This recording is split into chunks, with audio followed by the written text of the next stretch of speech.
much, Your Excellency, SKM, our host, the University Dons,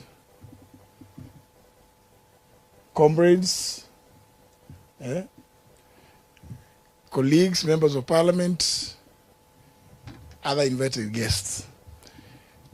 I will not attempt to be as fluent in Swahili as my good friend Mugisa will start laughing at me before we get to Thika. But let me give thanks to His Excellency Stephen Kalonzo Musyoka for indeed inviting us to come and listen to the leaders of thought and research alongside the wise people. You know, I don't want to use the Bible. It says when you say wise men, you include the women. I think let's agree they are wise people because they are of both gender. You know, the priest, the preacher, the gentleman who gave us the word. At some point, I thought he was pointing at me because he spoke about surrounding yourself with wise advisors. And because I'm not in a hurry. I know my two brothers may want to leave. Mimi najua. For those who understand Kikamba, Nemusi. In fact, across the main road, my brother Steve, I told you the other time when we were here, across the main road, I also have a small place where I could, if it got very late, and if Steve was to chase me out, I would just cross over and sleep. Kwa hivyo niko nyumbani. But the reason why I say I thought the preacher was addressing me is because something that I've told Kenyans in the past. And let me just repeat it so that you can see how it fits to what the world told to us was all about. Immediately, Kenya Kwanza took office. And, you know, I had gone to Kenya Kwanza, first of all complaining because those of you who drive on Thika Road, if you remember, there was a very huge post of myself, and they were only two words below my photograph, Kenya Kwanza. Little did I know that actually, I even know the person who actually did it. It is Vinya's counterpart in Nairobi, Johnson Arthur Sakaja. He saw it and he quietly went and had it secured at the registrar of political parties' office. So when I was going there, they told me, no. I told them, why did you pick my slogan? They told me, no, it's this one. We already have we have it under our name. So I didn't want to quarrel about nothing.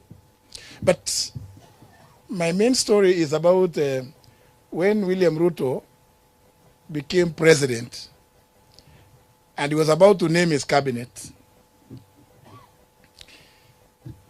We used to have several meetings. In one of the meetings, he told me that, you know, he likes calling me JB. No, JB, I actually want you to be the Attorney General. You know, even as those of us who joined Ruto, we were saying we know him. Ben. We were saying we actually know him, but somehow there was an issue of we didn't know, we were not, actually I think we were not consulted. Maybe friends should bear the blame for not consulting some of us. Because we had had several meetings with my brother, senior brother, Stephen Kalonzo Musyoka. So I think the problem was just within what was then government. We were not consulted. So even as we were joining that Kenya Kwanza, we were saying we know this guy. So when he proposed that I become the Attorney General, I told him no. No, I can't. I don't want to do that. I told him, my only reason of wanting to be in government is only one, that I put in 15 years in the judiciary, served 8 years as a member of parliament, and now I've done 10 years as speaker. All I want to, ndio nisikie nimekuwa kwa serikali. Mukisa ukitaka kukosoa mimi baadaye. Is if I sit in the national executive. But I don't want to be the Attorney General. And the matter ended there.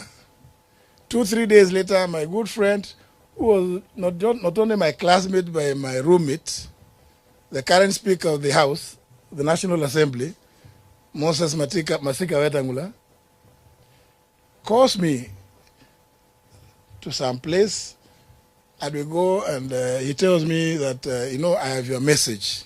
I asked him, from where? He tells me, from the president. I asked him, which message? He told me, when he mentioned to you that he wants you to be the AG, you declined. So I asked him, so what is his message? He's pleading that you did accept to be the Attorney General.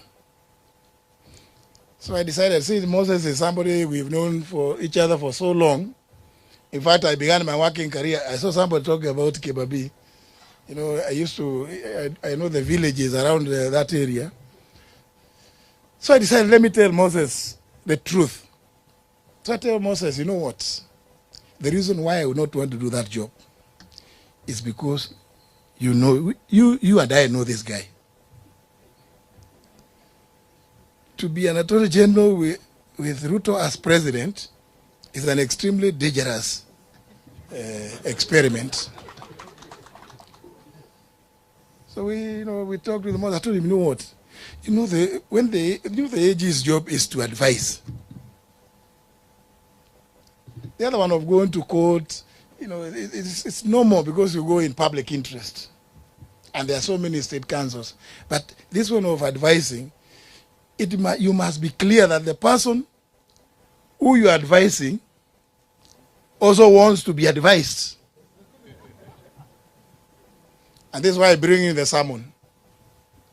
That, you cannot advise somebody who cannot accept advice or take advice. So, because Moses told me now that is hiyo ni kali, siwezi kumwambia hivyo, wacha nimwambie tu bado unakataa. So when we met later, again, ananiambia sijamalizana na wewe JB, unajua, tukaenda, najua anakunywa chai mingi. Tukaenda, tukaketi tena, chai mingi. Then I decided, let me tell this guy the reason why I do not want this job. And I told him, you know what? As AG, I would date a situation whereby my advice will not be taken. Because I cannot advise in a manner that is inconsistent with the provisions of our constitution. And what I fear about you, now I told him direct, is that, I may give you advice which you may not like. Na tutekosana. What the guy told me? Exactly, JB. That's why I want you there. I want somebody who is firm and who is never shaken. Now, my friend Mugisa, kama mtu amekuambia ati hiyo ndio sababu anakutaka pale. So nikamwambia, if you promise that you will never interfere with my advice, my work as Attorney General, then you can go ahead and announce the cabinet. Because my stories are long, I will not go beyond that. But you can see why this sermon, I felt, was quite appropriate. You must surround yourself with wise men, wise advisors. And also, you see, within the context of governance, people must appreciate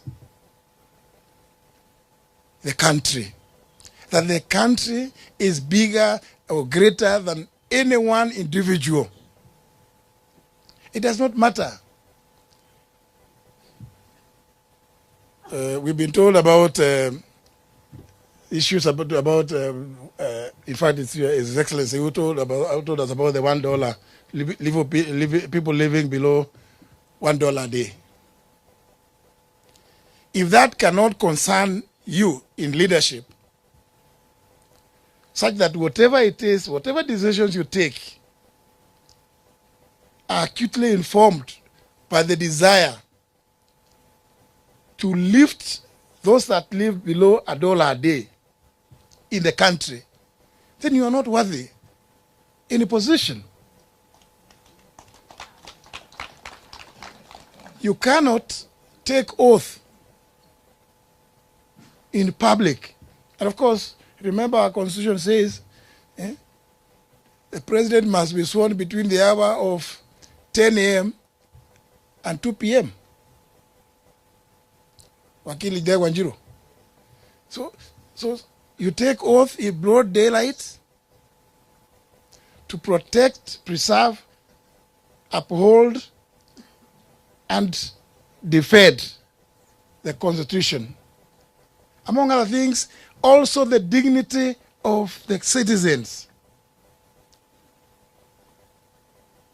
And then, soon thereafter, human life means nothing to you. Human life means nothing to you. That you watch human life being taken away. What they say in Kiswahili, again, kiholela. Surely. And you want people to keep quiet so that you can remain in leadership? I'm sure, my good brothers and sisters, you'll agree with me. When it gets to that, you must take a position. You must take a position. Because who is it you say you are sitting there planning for? If these are the people merely for expressing their opinions themselves about the university funding model, about the high taxes, that becomes a reason why you will take away their lives? And I keep saying, I was lucky that I was able to run to William Ruto.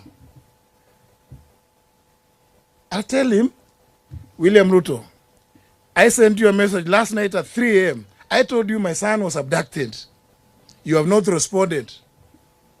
He says, oh, my phone crashed. There were too many messages. And then I tell him, and before going to him, I had tried to get to talk to anybody, including, I don't want to say, I don't want to now, but our good friend from Daraka, Kindiki, who was then in charge of Interior. And I fire you. Norma, see Norma. And he too, and the audacity of replying to me that, no, I can tell you. Because I told him, Nuldin knows where my son is. And Kindiki called me twice. I told me, no, it's not true. I have spoken to Nuldin. Asked him, but Kindiki, if you have spoken to him, why is it that he cannot pick my calls? We sit together in the National Security Council. Why? I mean, does he imagine that it's not a love affair? Since last evening, I've been trying to call him and he cannot answer my calls. So I go, given that situation, Mugisa, I drove to State House and I told Kasongo, look, my son was picked, and then he's telling me, oh, my phone crashed. I said, no, just call. Call Nuldin. I'm standing next to him. And he calls Nuldin. He said, Nuldin, are you the one holding Muturi's son? He said, yes, sir. Yafandi, yes. Just release him. And Nuldin says it, and I could hear, Your Excellency, in the next 1 hour, you'll be at home. Surely. I imagine how many parents in Kenya have been agonizing to date. For some of them, we are with you, Wakili Njiro and Dan Manzo. Some of them they don't know where their children are. They disappeared without trace to date. They cannot reach William Ruto. I was lucky. I was able to reach him. But isn't it obvious? Does it require any dons? If he calls this one person and he tells him, release him, do we need to go out there asking who has been abducting these kids? I mean, and remember when he was challenged on 27th of December last year at Homa Bay by Raila, he said, I'm going to end it. Much later this year, at the visit, at the press conference they held with the president of Finland, in answer to a question by one of the journalists there, what did William Ruto say? All those who had been abducted have been released and taken to their homes. So Kenyans, do we have any doubts as to who is abducting? Because how would you release somebody whom you don't know where they are? I mean, it's obvious. And then when you turn around and purports to set up a committee, that reminds me, Council Njiro Ndego Njiro, the Latin maxim, Memo Judex in Cosa Sua. You cannot be a judge in your own cause. William Ruto, we have tremendous respect for Makawa Mutua. Makawa Mutua is somebody we respect. In fact, we were with him in the university. He was a year behind me. But surely, because we know people go through, tunaambiwa siku hizi kuna mwosho moja. I think Macau, my good friend, ameoshwa moja, na hapo ndio shida ya Kenya imeanza sasa.